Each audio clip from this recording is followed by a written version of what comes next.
And hello, everyone. Welcome to the Real Estate Show on KCMX News Media 880. Pete Balcaster and Joe Brett, the real estate guys, with you today. And thanks for joining us here in November. As what in the world's going on? I got to tell both of our guests here today, especially Joe, we haven't had any rain for a long time. Brian Barr, who is here, he's the executive director of the Rogue River Watershed Council. And I'm telling you, I'm not crying yet, but boy, we need some relief. Supposedly, I think next week is what I'm hearing, right? True?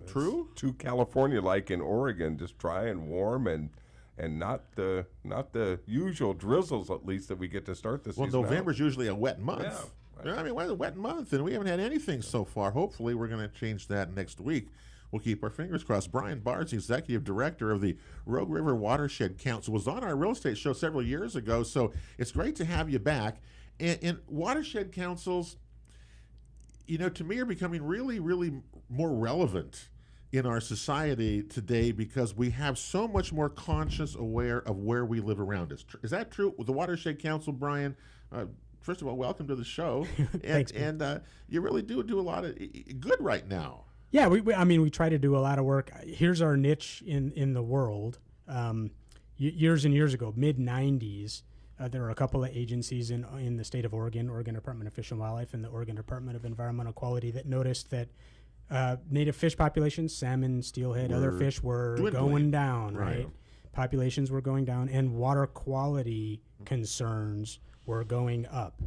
So watershed councils was an idea that was put into place, funded largely by an agency in Oregon called the Oregon Watershed Enhancement Board, and we work with private landowners on a voluntary basis to try to implement projects to make water quality concerns go down, so improve water quality and help get native fish populations, among other things, to go up. So that's what we focus on. Yeah, okay. And you're funded through Oregon lottery funds. Isn't that some part of that too come through, if I remember that right? Absolutely right. So the Oregon Watershed Enhancement Board is supported from a number of sources. The salmon license plates that you see, those also fund the board. There are monies that are routed through the National Marine Fisheries Service that go to the Oregon Watershed Enhancement Board, but there's a chunk of lottery funding that goes to the board. That lottery funding, we take that lottery funding and try to turn it into a positive water quality project. Well, let's face it, right? I mean, I like that. I don't mind that. Think of the Willamette River issues that we had in the 1970s. The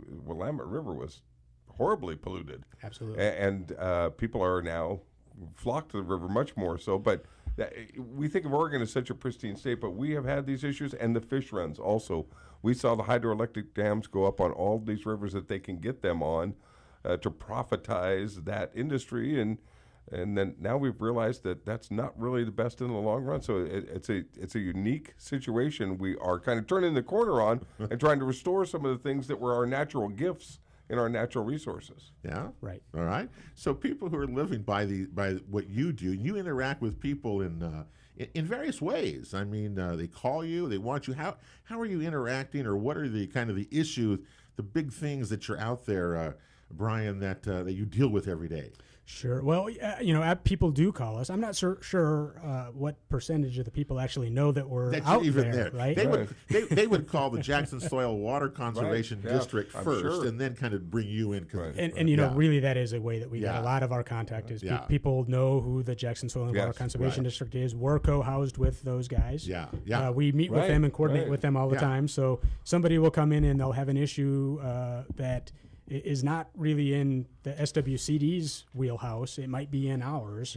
And so we sort of share projects that way. So we do get, get cold calls. Common missions, though. Absolutely common missions. And we get referrals. Really, one of the things that we do is that there are parts of the area that we work in, which is kind of the northern half of Josephine County and most of Jackson County, where we know there's a really strong likelihood of having a super positive benefit to water quality and or improving fish runs. And so we're a little bit proactive, whereas the Soil and Water Conservation District is a little more reactive in terms of going out and really cold calling folks and asking them, hey, you live on an important stretch of creek. Are there some issues that you're dealing with that you want taken care of, where we can build a project that's sort of a win for you and a win for the fish, or a win for the water quality? And then we work with them to implement the projects. And that doesn't always go over that well. And that's fine. Again, we work voluntarily. So if somebody doesn't want us to work with them, that's okay. We go to their neighbor and ask if they would like to do something. But certainly people do call us and say, hey, I've got an issue. Can you help us work on it? And sometimes we can, and sometimes we can't. But JSWCD, they often partner with landowners, property owners on win-win situations. It's the same thing. Same sort of deal. There's a lot of benefit to just asking or talking to you and finding out what the issues might be, how you might mitigate them, and how you might actually help me come out ahead of the game in the long run. Right. And, I want to put a finer line on that, or a brighter line on that. We're always available to provide technical guidance. We're never going to turn if they're having a problem with erosion on their property and it's not something that we can step in and help them build a project to fix because we're grant funded, if we can't raise money to do that project, we're not going to be able to do that project. But we are very good, I think, about giving folks ideas on what they can do on their own, or other agencies or organizations that they might be able to partner with to fix the problem that they're having. Well, people coming into rural lands, living next to streams, and again, they're all different sizes that are out there. You really see erosion, I would assume, would be a huge problem because creeks move. That happened along Bear Creek, along when we were doing projects there from Rotary, things like that. Vegetation issues, I would assume, along creeks. And what you put into the creeks. Remember, we've had shows here about manure. Remember about mud and how you have to mitigate that, because we got the guy right here who says you're not supposed to put that into your stream, right? That's right. No, absolutely. Yeah, if you've got mud or manure flowing into the stream off of your property, that's a pretty big water quality impact that will affect humans and contact recreation sorts of things, because that manure is full of bacteria, and the bacteria is a human health hazard. But dirt coming off of your property into the creek can really have a pretty big impact on salmon eggs or fish eggs that are incubating in the gravel. They can get smothered by that sediment. Absolutely. Creek side vegetation. This is a big one that we end up working with people quite a bit on. I see probably a lot of projects on that when I walk the dogs or wherever. You do. I see lots of old streams. Anderson Creek that have new vegetation that has been planted around them. That's the big key, isn't it, to these things? Absolutely one of the big keys. So here's the deal. Creeks have always moved around. They're always going to move around. And a little, word of word, I don't want to be too negative here, but the water will always win. Right. And if you have a question about that, go stand on the edge of the Grand Canyon and look down and figure out how that happened. You're not going to stop the water from doing what it's going to do, but having a thick, healthy stream side vegetation buffer strip, the root mass of all those plants helps keep the soil in place during pretty big flow events. So if you remove those trees and shrubs and the roots die, the water's going to be able to erode through the remaining soil a lot more easily than it would have been able to if those trees were still in place. So that honestly, that's the number one call we get in the first quarter of every calendar year. That's coming up. And it's coming up. And hopefully, I don't want anybody to have a big erosion problem. We want to have some rain and some water. But we want to have some rain and water coming down, right? So I don't want a 10-year flood event. I'd like to see some 2-year flood events happen. But again, the call is, hey, I went to bed last night and the creek was way over there, and I woke up this morning and it was 15 feet from my garage. What do I do? There's not a lot you can do in that situation. So we always try to counsel folks, hey, if you're thinking about cutting down the trees along the creek that isn't on the property, give us a call. Give the Soil and Water Conservation District a call. Give an agency the call. We can help you figure out some way. Don't cut the trees down around the stream. Talk to us. There may be some things that you can do that remove some of it, but we want to make sure that we're providing that buffer against that erosion that's going to take your garage out. We don't want anybody to lose their garage or the corner of their house. It's really the erosion that would do that. Of course, if there's no water in the streams, you don't have to worry about that. So there better be that. So water quality, is improved. Now, you've seen this yourself. I know you're out there working, Brian. So are you seeing the results? Are you seeing more fish, more salmon? Or tell us what you're seeing as a result Are we of making years progress? now. Yeah, tell us where that stands. Sure. Well, we're making progress. We're definitely making Okay, progress. that's good to hear. The Very water good to hear. quality, it's a lot. One of the things that most people are doing to fix water quality, well, when we do projects like help people manage their manure better, Okay. we can see a pretty immediate impact from Sure, that. sure. There's a lot of bacteria flowing off property X into the creek before the manure management plan is written. 2 years after the plan is written and it's being implemented, there's a lot less. Flood irrigation is such a problem with that, Well, I would think, versus yep. sprinkle kinds of things. Because Sure. you just run the water Right, across right. fields and away it goes. Yep. I don't know how you deal with that, but Though it's not that Really? difficult. If a landowner is open to thinking about, you can even continue flood irrigating and flood irrigate in a different way on a different schedule, and you can reduce the impact. Because you're absolutely Okay. right that flood irrigation, there's a lot of return flow. If you have a lot of return flow flowing off your field and back into the creek, it's picked up a lot of Okay. sediment, a bunch of Yeah. nutrients, and a lot of heat, and Yeah. it dumps into the creek. And those are all three pollutants that go into the creek. Yeah. Now, even though you were saying that we're talking about rural properties here, Joe and I, we also can tell you that this happens in cities. Look at the word detention pond around that we're Right, seeing yeah. for runoff from your home, et cetera, on your streets that are now going into holding areas rather than going into storm drains, which go into the creeks, which Right, have that yep. ripple effect. Yep. You're seeing that in pretty much new construction being done. You're seeing more wetland areas where water can go and stay. Isn't that correct? Absolutely. That is what's happening in the urban areas. Sure. And I see it at every planning commission meeting Oh, yeah. and site plan meeting.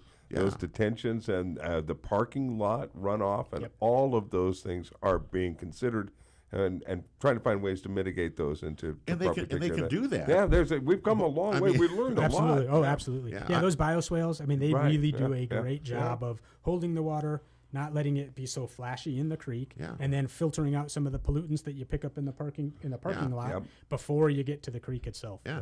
Well, think of what we've made such improvements in urban runoff, but we still have a long way to go there. I mean, sure. there's just so much concrete, so much asphalt, so much, so many cars, etc. But we are making progress instead of dumping them into creeks now. And all new construction, you see this everywhere. Portland, go to every city, Yep. you're seeing that types of ponds built out there to hold and control water. Yeah. Right? Yep. I mean, you Yep. just got to do that. Got to do it. And we're seeing the result. It's fish. To Brian's We're seeing- point, It's fish, yes. the water will go where it wants to go. You're not gonna That stop can- it. That can include your neighbor's property and be detrimental to them as new development comes in, and we're desperately needing and creating new developments, but it's got to coincide with and be amenable to the people around you. You can't have new development and then all of a sudden have water shifting into their foundations and basements. It's the old places the old downtowns that don't have any of that stuff in it. That's where all that still goes into the creeks, and how do you mitigate that is Right. another topic. But really, we're with Brian Barr, who's the executive director of the Rogue River Watershed Council, today on the Real Estate Show. We're talking about water, how we can use water better, water quality, all those kinds of issues that are out there that make our wonderful valley really what it is, which is really about water, isn't it? Without water, we got nothing. Anyway, the Real Estate Show, we're going to continue here, coming right back after this. Don't forget, check out our past shows, our website at realestateshoworegon.com. We're coming right back in a minute. And welcome back to the Real Estate Show here on KCMX News Media 880. Pete Belcaster and Joe Brett, the real estate guys, with you today, along with the guy in the middle here, Brian Barr, who's the executive director of the Rogue River Watershed Council. Yeah, I'm glad you're there. I remember when the councils there was a whole bunch of them. There was a lot of watershed councils. True, yeah. And it wasn't been coordinated much. And then when the lottery got involved, I think in money, and anyway, how it changed it for the better, right? I mean, I think so. You think it's good? Yeah, I think so. I hope so. I'm fingers crossed. I hope so. Well, what you're doing is really important to keeping our valley where the way people live here and want to live here, which is clean water and streams that are there. We're seeing great improvement. I remember a show we did a number of years ago about trying to improve fish passage. Mm-hmm. That we have hundreds of miles of streams that are blocked by little dams that were put in decades ago. I mean, a long time ago. and efforts were underway to get those out, and we're doing that, right? Yes. Have you seen that as well, or tell us how fish are we seeing more fish coming? Where is that going, or how's that working? Absolutely. So, really one of the big things that our organization, the Rogue River Watershed Council, works on is our fish passage issues, and it's mostly working with folks that are irrigation interests, either districts or ditch associations or individuals that have these small dams. In this now we're working on small dams. 5, 6, 7 years ago we were working on big dams. Right. Okay. Savage Rapids, Gold Ray, Right. Gold Hill, Elk Creek. Those are gone. Those are gone. So now we're looking at the smaller structures. But wait. Before you go there, yeah, because you work with us all the time, and you hear it. Was the removal of Gold Ray Dam and Savage Rapids Dam, did they do what people said they would do in terms of improving habitat, fish passage, and things like that? Absolutely. Or did they? From my perspective, they absolutely did. Okay. Now, I think what I think people want to see is 4 times more Chinook salmon in the river than there were last year. But here's the deal, and this is, here's the deal with fish. Yeah. They spend some time in freshwater to spawn. Right. The baby salmon go out to the ocean, and those that don't get eaten by sharks come back 5 or 6 years later. Yeah. We're going to have to see a few generations before we start seeing really big impacts on the numbers. And there's lots of other things impacting those fish aside from just the fish passage and freshwater interest. So, hold your breath a little bit on numbers of fish. Okay. But here's what we do see after we remove some of those dams. We find adult spawning fish further upstream in lots of these tributaries than we used to see them before. Okay. So Just recently, we know that they're reaching habitat that they didn't often reach in the past, or had not reached for 70, 80, 110 years, something like that. Right. In the case of those main stem dams, one of the big things that we saw was that there are a bunch of different runs of salmon that come into the Rogue River. You got spring Chinook and fall Chinook and summer steelhead and winter steelhead and coho. And one of the places where we see those fish and count them is the hatchery at Lost Creek Lake. Right. All of those runs of fish are showing up at the hatchery weeks to a month earlier than they used to show up when those dams were in place. So, oh really? Oh, okay. Those dams were not keeping fish from getting to the hatchery, but they were slowing them down. And those fish are on a clock. They hit fresh water and they start dying. And the quicker they can get up to their spawning areas, the better condition they're going to be in, the better their spawn is going to be, the more eggs they're going to produce, all of that. So that's the earlier arrival times in the very upper parts of the Rogue River, I think to me are a signal that we're making an improvement. So when they talk about the Klamath River dams, removing of those dams, it's the same thing. The dams just slow. Those dams stop them entirely. But they block. They block them too at Iron Gate. I just was going to say that. Those dams dammed water pretty well and fish pretty well equally. But it slows the migration route, so they're coming earlier. Okay, they're showing up upstream earlier. Here's the other thing that happens on those big dams. You've got miles of slack water on the upstream side of those dams. Sure. When the dams are removed, that's now river instead of reservoir. Right. And we are seeing fish actually spawning in that what used to be reservoir habitat. They weren't spawning there when it was reservoir. They don't like that standing water. So they would just jet through there when the dams were in place. Now there are hundreds of pairs of fish spawning in those miles of new river habitat. If someone good stuff. If someone has some rural properties around and they have streams flowing through them, they should really go look and see if they have any impediments blocking, right? I mean, there's a lot of stuff. Sure. Absolutely, they should look. And we were talking right before the show, Pete, that you noticed something on Bear Creek. You were walking your dog the other day. You tell that story. That's a great story. I walked for years along Bear Creek with my dogs, and I heard a splashing sound, and we walked. God, that's weird. I've never heard that before. We walked over to the edge of where they looked down into the creek, and there was probably 8 or 10 salmon spawning in there. Yeah. I could tell that because they had the funny look on the what is that? The cape on their jaw looked it that way. And they were splashed. I was amazed how noisy they were. And they were just, anyway, right there in the gravel, as you say, right there with the stream flow. And it was really quite amazing to see. In the middle of downtown Medford. Almost in Medford. Yeah. And Bear Creek used to be a horrible place. You couldn't, never, there's no fish there, right? Right. So that's what we see. That's amazing, isn't Slowly it? but surely coming back. So, again, we were talking earlier. I'm not sure that we take it for entirely for granted. But we live it's a wonderful resource that swims right past us on a day-by-day basis. Right. And I think a lot of people don't know about it. They don't think about streams like that. You as know, being and I salmon. think we realize too that balance with our environment and with our environmental partners really is an indicator of what our future is going to be, and we better tidy things up because we're having some problems and we're having some fires and things that are unlike anything we've seen in our lifetimes and are an indication that times are changing, and if we can mitigate or slow down some of those processes or just help the balance of our nature, so much better for everyone and the fish. Well, and I love salmon. Oh man, smoked salmon. Barbecued salmon. Well, it's good to see. It's good to hear. But we still have ways to go. We have ways to go. You Besides the Rogue River, what are the other rivers or creeks in Josephine County that are salmon producing? We know Bear Creek obviously has some in it. We've seen that. Sure. But Ashland Creek, I've heard. Yep. I would assume. What other ones? What are the other areas that have a lot of fish in so, them now? Well, I can tell you the places where we tend to focus our efforts when we're going out and trying to proactively try to get projects going. Yeah. It's the upper end of Bear Creek. So everything upstream of about Talent. In our minds, that's Wagner Creek. Wagner Creek and up. Cold water. Okay.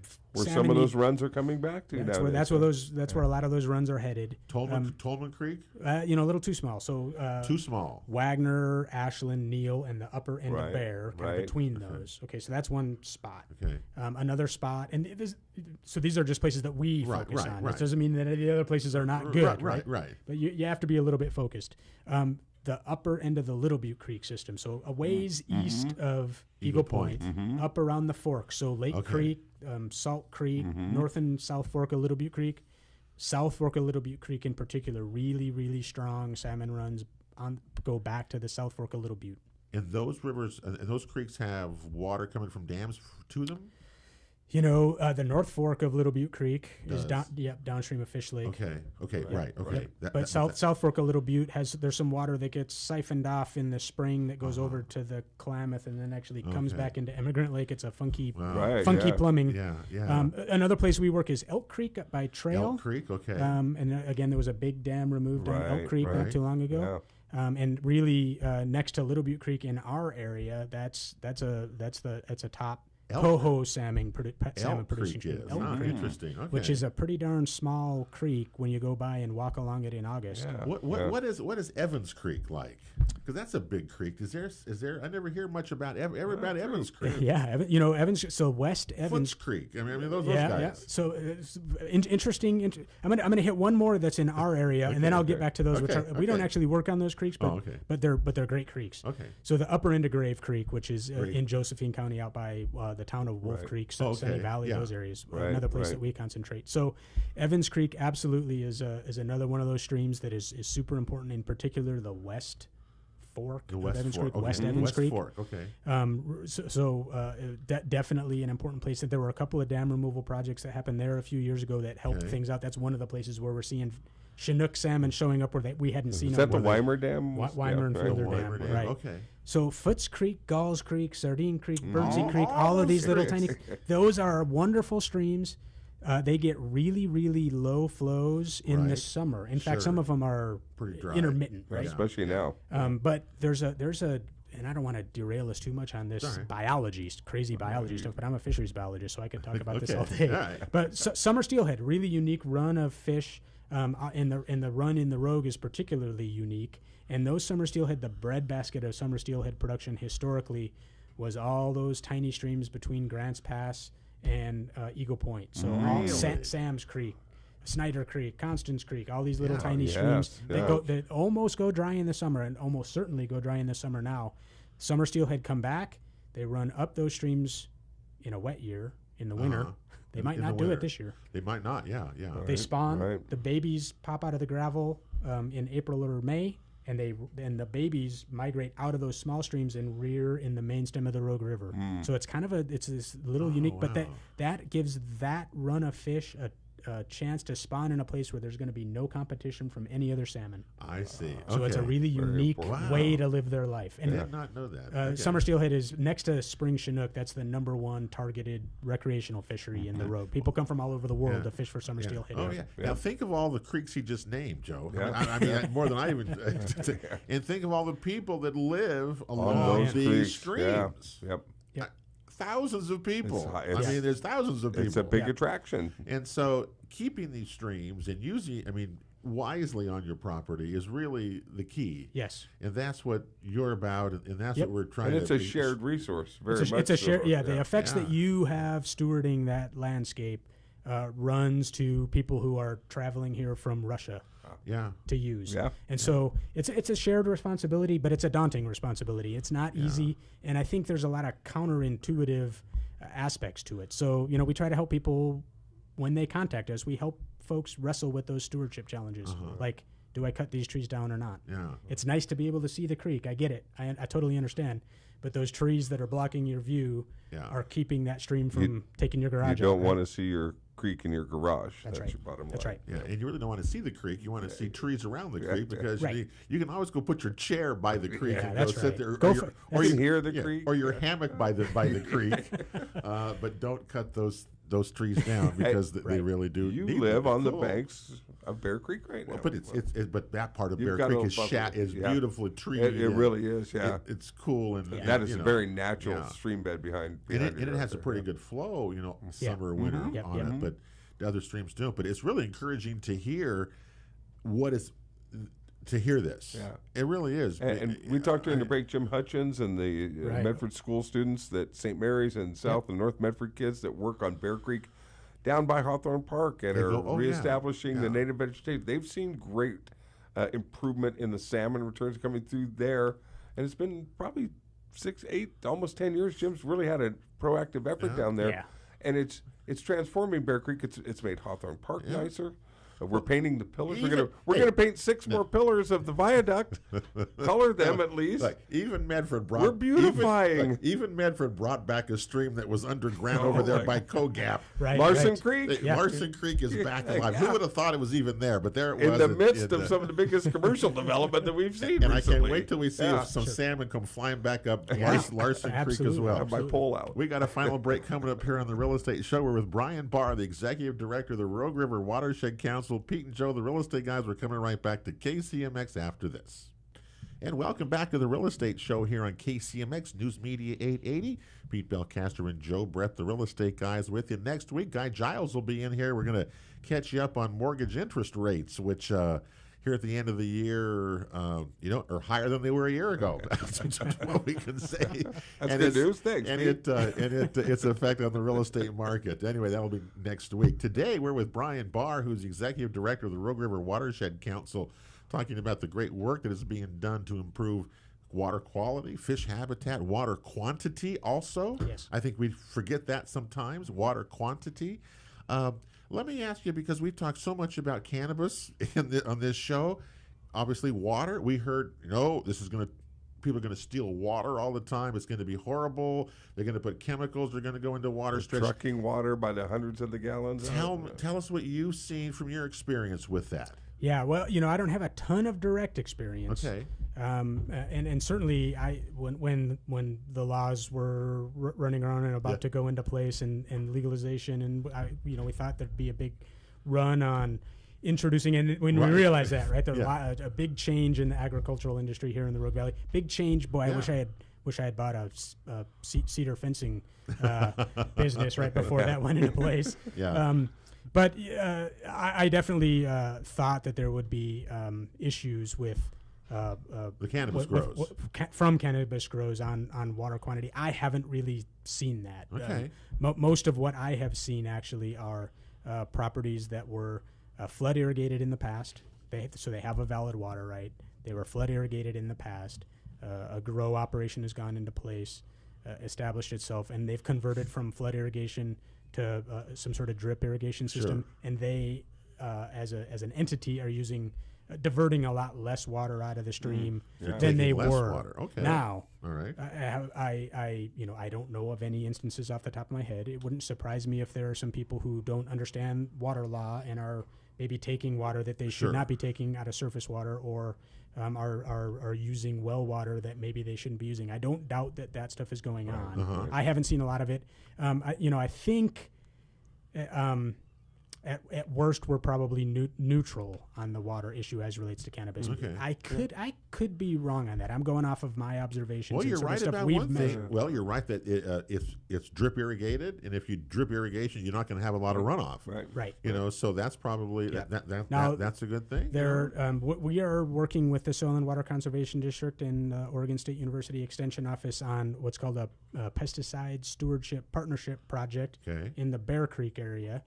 We don't have any results yet, but one of the things that we're looking at through that project is what kinds of toxins are we finding in these streams, and we've kind of selected streams so that we can identify the forest industry and maybe cannabis grows and maybe orchards. New toxins. So there may be new toxins that show up that are used on those facilities that we're not aware of. No results yet. So we'll let you know when. Well, I hope Thank you you for checking on that, though. Yeah. That's good. Yeah. That'd Oh, be yeah. good. And I Absolutely. hope you don't get any results. I hope so, too. you I find hope so, nothing too. new. Yeah. Seriously, I mean that would be fine. That'd be ideal. But you're right. We have changed agriculture, the way we do it, what's growing here, And everything. we had a that. green rush of people that just came from all over. Yes. Everywhere, Yep. the United States and beyond, and bought properties here, and we're Yep. gonna. So it would be completely understandable that they don't understand the local laws and things like that as they get in and go to business. Sure. But Yep. it sounds like some at least are trying to do it in an efficient way. And Sure. Well, and the big thing also we want to tell from other shows is we want to if you're going to have a rural property and you want to list it, you're going to sell it. You need to do kind of a mud assessment of the expectation around your property, because you don't want to sell it and be out of compliance with DEQ that are monitoring these things now, and you sell it to somebody who doesn't know that, and that person's not going to be very happy. right, And so really for real estate, for agents and for buyers and sellers, this is a very important Due issue. diligence. It's a due diligence on this because you don't want to get caught, right? I mean, you don't want to do that. You're going to get a fine. Yep. And you don't want to do that. But being good stewards of land, if you do that, then you don't have to worry about those things either, right? Yeah, I mean, that's the absolutely thing. right. But buying and selling, you need to have an assessment of what it is. It's seriously, because I think we're going to have some problems with that. Yeah.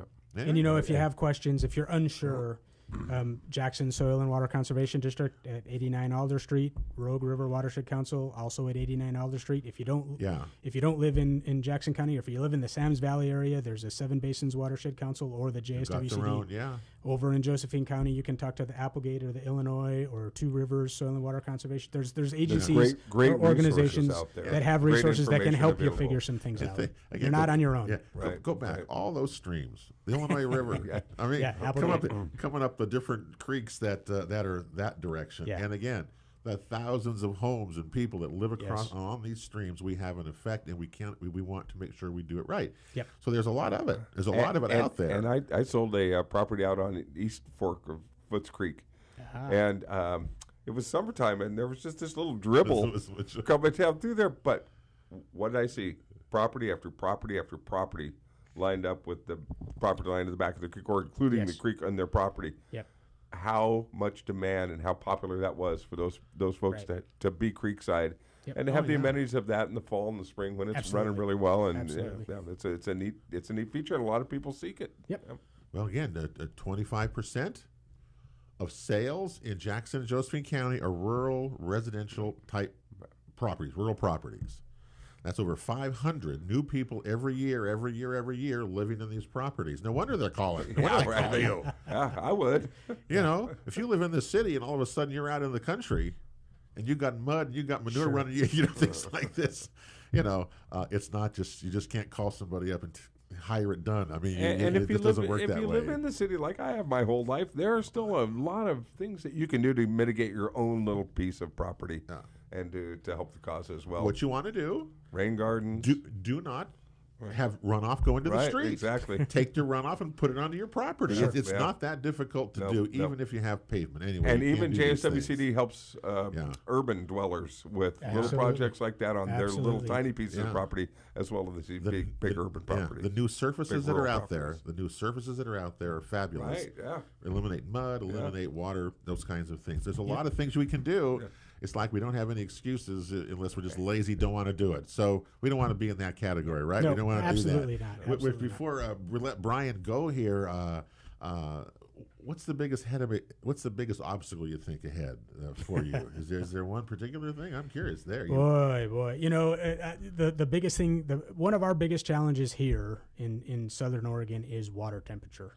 water temperature. Water temperature Okay. is the issue that we struggle against the most. So most of our native fish, and particularly the salmon and the steelhead and trout, need cold water. Cold water. And we take water out of the stream for irrigation. We dump warm water back in at sewage treatment plants or flood irrigation. We're warming things up. We're cutting down the forests along the creek so there's less shade, so the water warms up faster. And it takes a long time to fix that. I mean, really, what you do to fix water temperature is You got to cool it. You got to cool it. Somehow. you got to keep it. You got to keep it Shade. from shade.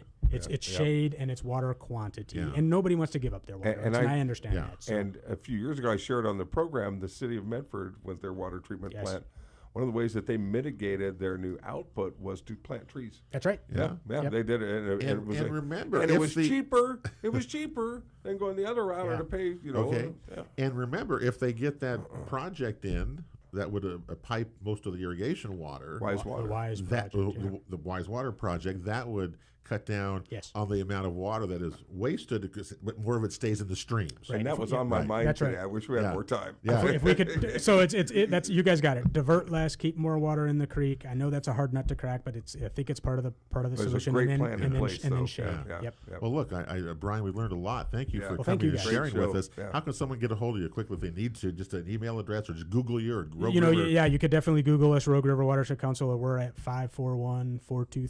541-423-6158. Yeah, Rogue River Watershed Council, and Brian, I know, happy to talk to you. It's Absolutely. great. Well, Good information. We'll Thanks, you guys. we'll come with we'll see how you're doing again. We'll do Okay. an update in a while Yeah, as well. that would be great. Well, that'll do it for the real estate show here today. Thanks for joining us here on KCMX. We're back with you next Saturday. In the meantime, have a great Thanksgiving week as well.